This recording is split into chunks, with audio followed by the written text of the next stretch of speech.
Hey, welcome back to the shop. My name is Eric. I thought this morning's discussion, it may not apply to all of you, but it applies to the ones that have employees or are looking to have employees, or um, maybe you are an employee. You might want to listen too. So why am I bringing up this subject? Well, I think it's because there's a lot of misconceptions and the way a lot of employers are dealing with their employees, I think, is wrong. But I also think the expectation of the employee is wrong. See, what I've found over the years with having employees is once in a while you get that employee that will go above and beyond, that is concerned about you as the employer and your livelihood. But most of the rest are there for their paycheck. They may have concerns that you might go out and they'll lose a job. But in all honesty, as long as they get their check and their benefits and they can clock out at 3, 5 o'clock in the afternoon, they aren't concerned about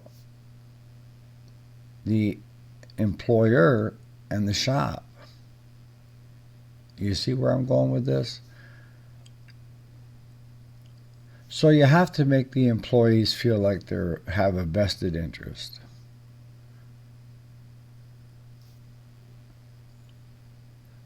I'm not saying that the employees, because they don't deal with the day to day, us employers that are running businesses, we don't get to clock out at 5 o'clock in the afternoon or 3 o'clock and take our paycheck and deposit it and then, not worry until the next paycheck.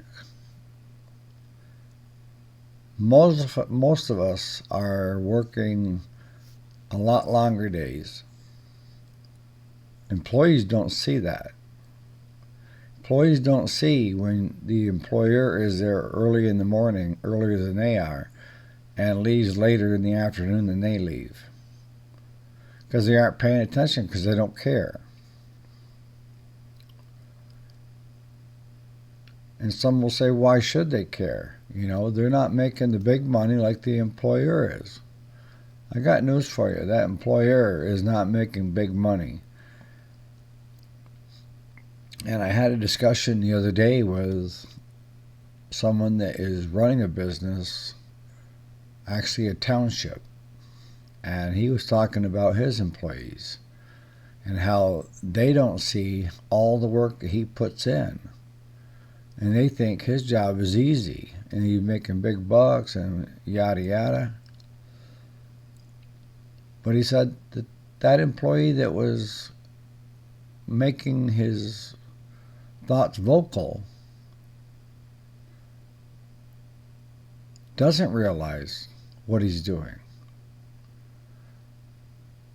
So I made mention, I said maybe we should point out what we're doing and point out what the bills are and stuff. But a lot of us are kind of reserved when it comes to that because we don't want to have our dump on our employees. This wasn't the employee's dream, it was the employer, the owners.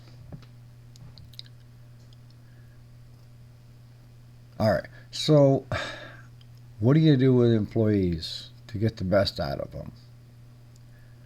Well, first off, you try to find each other's strengths and weaknesses and capitalize on that.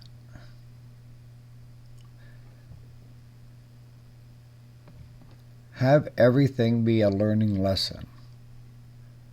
You, as an employer or a boss, should never raise your voice, should never, if you have an issue with one employee, should ever do it in public around the other coworkers. And for me, it needs to be a learning lesson. And when I say a learning lesson is both of you sit down and figure out why whatever took place failed to materialize of what should have been. Now, if this becomes a common practice where the same employee is having the same issues and not coming around, that means one of two things. Either they don't care, or they're not willing to learn. One of the big things that I can pass on to you is if you have an employee that's not pulling their weight, that's dragging the team down, that's not a team player, cut them, get rid of them. I'm telling you right now, get rid of them. Because they will be a cancer to the rest of your employees. I don't care if they're family or if you're friends or what have you. You are a business owner. You need to look out for what's best for the business. And we used to call them Debbie Downers, but I mean, if you have an employee that is constantly complaining about your business, complaining about the job that they have to do, are not pulling their weight, get rid of them. Don't wait. I don't know what it is where you're at, but here in New York, we don't need a reason to get rid of an employee. I just pull them aside and say, I'm sorry, but this just isn't working out for both you and I. And I wish you best on your next adventure. And leave it at that.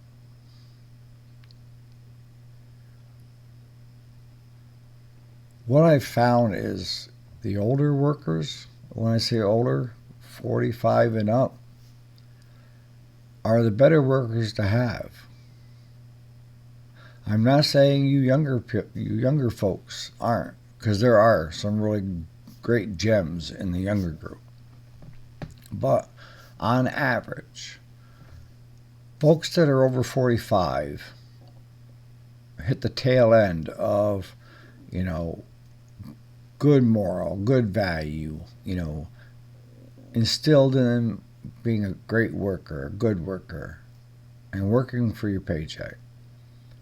And a lot of employers are finding that when they hire that group, that age group and older, and I'll tell you, a lot of companies are hiring the 60 and 70-year-old. Why? Because they will be the first ones there in the morning. They'll be early. And they'll be the ones that leave later at night. If there's a shift that nobody could get covered, that employee will take the shift just to keep things moving. That employee will add value. That employee will be great with your customers.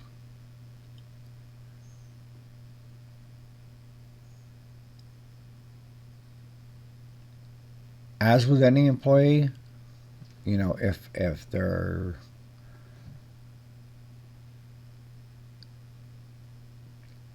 at the point where you have to keep telling them over and over and over and over again, or you're hearing back from your customers, or you're hearing from other employees, you need to take a look at it as an employer. That's your job, to run your business or to run somebody else's business. And it's not just to fill bodies, to put bodies in slots. That never worked. And it's not to hire the cheapest one out there. That never worked. You hire the best that you can afford.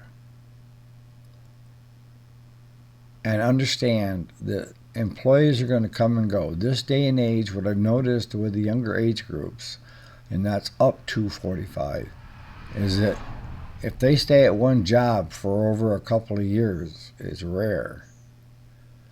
The difference is back years ago, if you got in with a good sized company,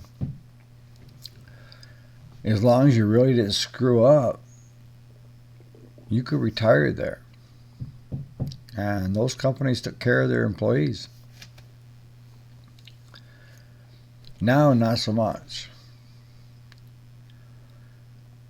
And I still don't understand this with a lot of the younger ones squawking about not wanting to come back to the office to work or coming back to the business and wanting to work from home.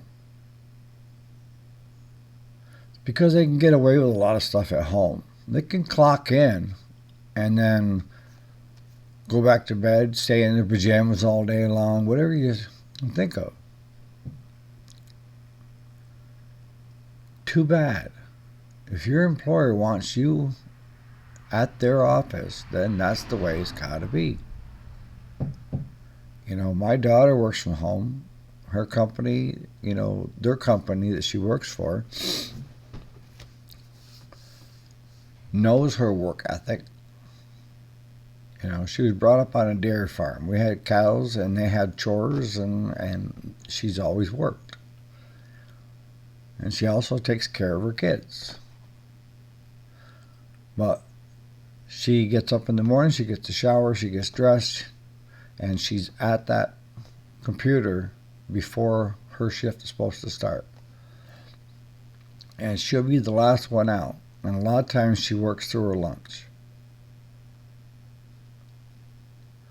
Employers would think twice if that's the normal employee that they had that was working from home. But you guys that are working from home and pissing and moaning, when you clock in, this is from a server administrator, when you clock in, I can see how much and what you're doing from your time when you're supposed to start to the time you're supposed to finish. I can show on server where you didn't do anything for 4 hours. So if you think you're getting away with stuff, I don't think so, unless the company you work for doesn't have a good IT guy.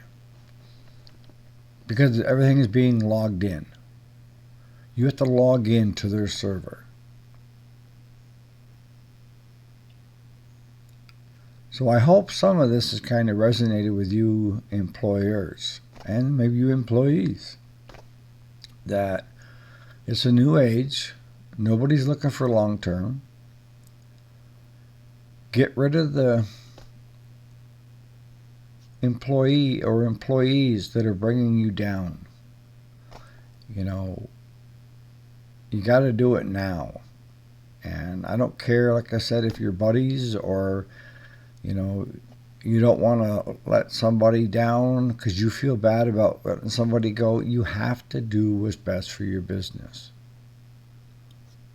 That's it. It kind of correlates to parents and kids. You can't be the kid's best friend. I'm sorry, that does not work. You are the parent, and you will always be the parent. Now, as the kid gets older and in their late 20s and 30s, to me, they're still my kids. But we've never been best friends because I have to be willing to lay the law down. So on that note, I'll catch you on the next video. Thanks so much for watching.